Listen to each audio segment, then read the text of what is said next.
Sure that this is complete for the training. The training has occurred for distracted driving and as well as training in reference to this, yes. This was published so that citizens could go to? It was for staff, I did it for staff.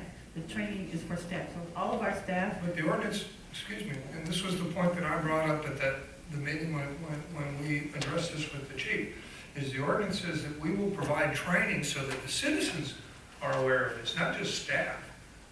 Okay, and that was the direct question, and the attorney advised we couldn't enforce it till we've done the training, and we have published it. I'll have to get a copy of the ordinance and we can address that. I don't recall that specific provision in those words off the top of my head. The ordinance, I'm very familiar with it, Mr. Hug, is the ordinance said that we were gonna only issue warning citations for the 30 days so that we could provide training, so that the people were aware of it. That's in the ordinance itself. And as of the last meeting that we discussed this, no training had been provided.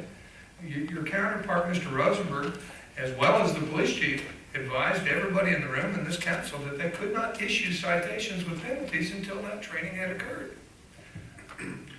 And let me interrupt, and that's very good discussion, and we should answer some of those questions, but for tonight, all we're doing is making the budget amendment regarding the expense of the signs. Did you look into that, Henrietta? Yes, I'll talk with the chief in reference to that, but I do want to say for the record that staff has been trained on distracted driving. We did have training as well as our police officers, but I'll follow up with the chief of police. Thank you. I'm sorry, was there a motion? Mr. Ortiz. Mr. Ortiz, was there a second? I second. Okay. Any other further citizens' comments? If not, let's have a vote. All in favor of the motion, say aye. Raise your right hand, I'm sorry. I'll get used to it by the end of the meeting. 4-0? No, 3-1. 3-1, I'm sorry. And I'm going to add to my voting no for the record. I'm voting no against this budget amendment, not that I think that it's a financial issue. It's the issue of this council passing an ordinance without knowing what it was going to cost. The estimates made to this council were the signs were going to cost not less than $500, not counting city staff time and labor.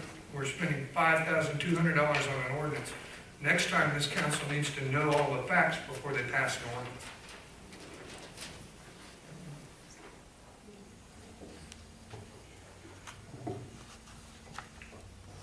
But if we knew all the costs ahead of time on every situation, there wouldn't be no amendments. Item number 3C, consideration and action to approve ordinance 2016-006 for park improvements, which includes repairs, maintenance, and painting. This is budget amendment number 4 for 2015-2016 budget. Okay, this budget amendment, I just put the numbers together, but specifics, it will be up to the city. Councilman, as I spoke to earlier under David Baxter's report, approximately $36,000 was spent to do the bathroom at Pecan Park and River Park. Those are complete. Then there's another $10,000, it's a budget estimate, but we have an amendment, we have a proposal for $9,250, and then the rest we would like to use on the park at Bodot. So that's what the total came to, the 47. So what's the 9,250 again? To paint and do both bathrooms at Watts and Skate Park. So that'll be, it's $9,200. And then you spent the $36,000 already. And so that we're hoping that we can be able to do that. And we had $25,000 already in the budget to spend. And this is all coming out of that dollar for park improvements fund. And then, why is it such a significant difference between the bathrooms? Are there that many more bathrooms at the Floresville Park, at the River Park than? Yeah, we did all of it. At the River Park and Pecan Park, the city paid for the toilets, the painting, the lighting, everything. For these next two, we're only doing the painting and what we have to fix. EDC is paying the $24,000 for the actual plumber and things such as that. So they're paying for that, and the lights, they're paying for that as well. So that's why it's a lot significantly less, because of their participation. I know it's not on the amendment here or the budget, but can we look at providing some kind of like seating area, like at the Pecan Park, you have those I think they're like the blue iron, where you can just go up and park, you can sit down mainly by the playscapes. They'll write some kind of seating area like around the basketball courts. At the light company. Watts. The Phelps. Watts Park, yes, that is something that we can look at for quick. Yeah, I mean, I don't know what to say cost, but they're just, it's a single bench, it's like iron, and then it's just a couple of legs on it. I mean, you have them at the Peacock Park, they're blue at the Peacock Park. Yeah, and it's quite, that's quite a popular park, and people. Yeah, it is. Do all that all the time, and actually my son plays there all the time as well. Yes, and we're looking at doing more netting and some other things, and, Power Foundation's gonna do like the pretty stuff, they're gonna be painting the picnic tables, and they're gonna do some decorations, and so we plan on having some more of those things coming forward. But we're just doing some maintenance, because one of the things they found out in the survey was that we need to maintain our parks, and so this is definitely on the list as maintenance. But originally, we only anticipated $25,000 to spend, and as you see, we're spending a lot more on the maintenance and upkeep and replacing some fixtures for these parks. And when are the doors gonna tie in? You mentioned the Park Foundation was looking at the doors. The park, looking at a special gate that the high school has, because a lot of the high school kids are excited, we're doing something at the park, and I based a lot on Wilson County News and the report that they had at skate park.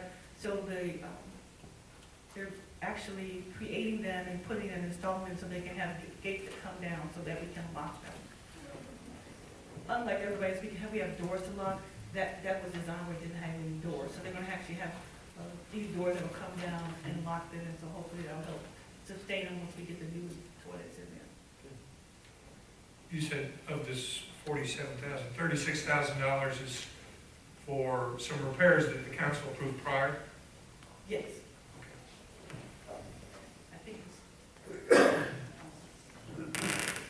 Do we have a motion, council, to approve the ordinance 2016-006? I so move to approve ordinance number 2016-006, an ordinance providing for amendment number 4 to the operating budget of the city of Floresville, Texas for fiscal year 2015-2016. We have a second. Second. Motion by Nieto, second by Ortiz. Is there any community input, citizens input? Yes, sir? Yeah, I'm talking about Robles. Y'all talking about the water and stuff, but, is the water been tested for drinking?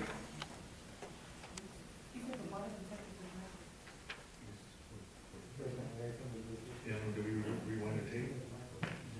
Tom, can you come to the Yes. mic, please, because it doesn't pick up the recording when you stand back there.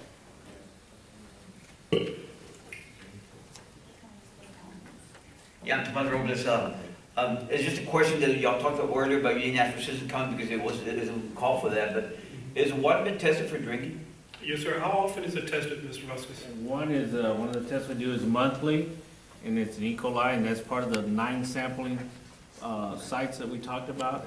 So that's actually being done monthly as far as that. Just asking, because, And then every 3 years, we do what's called the copper and lead sampling, and we've done that also. And actually, this coming year, this 2016, this coming summer, we'll be doing that same thing again.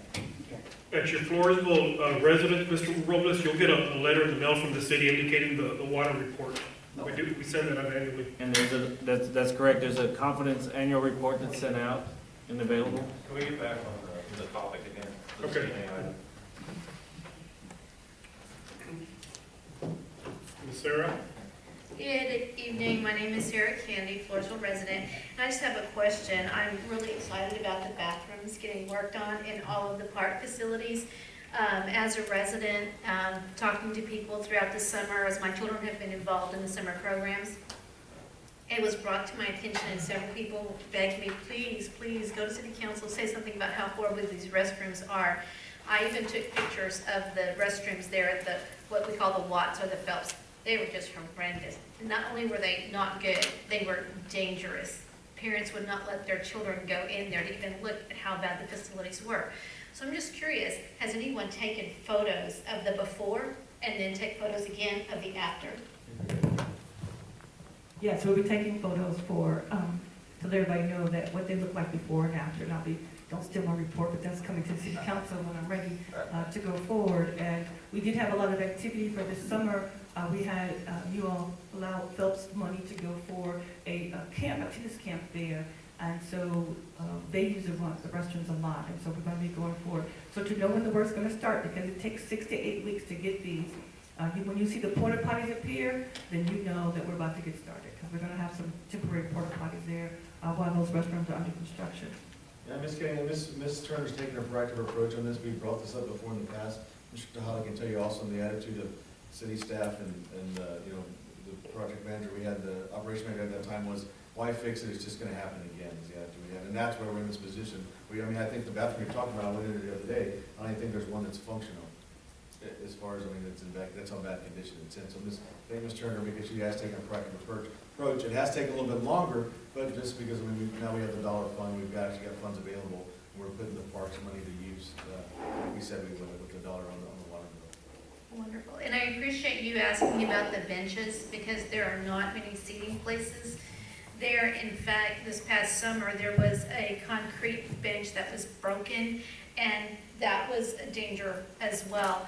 The other thing that a parent brought up to me was the broken glass. There was a lot of broken glass in the dirt and in the gravel, and they were concerned about children running and falling and then having that glass embedded in their feet. I bring it up because my son plays there, and the last time we went, there was nowhere for me to sit, so there was a 40-year-old man laying down on the grass watching kids play basketball. So people who don't know me, they may not look too good with me just laying down on the grass watching kids play basketball. So I said there needs to be a place for them to sit at, to watch, and there's really nowhere to sit, so. And since the idea of signage did come up, are there signs there? I haven't noticed any signs that say no glass allowed or no glass containers. Would that be something that we could? Yeah, we'd have to look at, I don't know if there's any actual. That's not something that we're ready to do at this point, because I'm looking at, it doesn't say in our ordinance that you can close the park at dusk. We physically close the city park with a gate, so you know it's closed, but we need to look at, and on the ordinance to say that they're closed at dusk, so when it gets dark, to say people can't play there. Or if there is a playing time, because we had somebody who's concerned about, can the kids be out there playing at midnight or 12, it doesn't say. So those are questions that we're gonna be looking at going forward, as what we can do when we come up with the park program. But we're gonna be decorating them, looking a whole lot nicer for those bathrooms. I'm gonna make Maybe it. the signage could be on the outside of Signage the could be on the bathroom outside. wall, because that's a great place for kids to play, and I'm really excited that the city is doing something about that, but there are some little details that I hope are not overlooked that parents have specifically asked me about. Can't You do got that huge tree right there by the tennis court, it's really nice, and it provides a lot of shade, and it's a pretty little park. It is, and I hope that we won't forget to, invest some time in it. And is there any opportunity for partnerships maybe with Phelps, or is the Parks Foundation going to have opportunities for I hate to fundraising? be that guy, but we're on a budget amendment. I'm sorry, you're right. I'm sorry, too much discussion. But I appreciate y'all doing that, and I hope that you don't overlook some of those things. But, the thing that the Floresville residents would like to see is the before and after photos. I don't know how you're gonna publicize that, but I think that would be very effective, and that would be a real concrete way to show the use of these dollars. Motion by Nieto, second by Ortiz. All, We have a question back there. oh, I'm sorry, go ahead, sir. I just got a question, what kind of bathrooms you need to come to the microphone? What kind of bathrooms y'all gonna put in there? Stainless steel, Billy? They're gonna be stainless steel. All right. Sir, can you state your name into the microphone for the record? Felipe Rodriguez, Any other comments? All in favor, raise your right hand, please. I would abstain. I wasn't involved in the original $36,000 worth of expenditures, so it wouldn't be appropriate for me to vote on this. 301, I think, Yes. right? Okay. There is no further business. Meeting's adjourned at 8:05.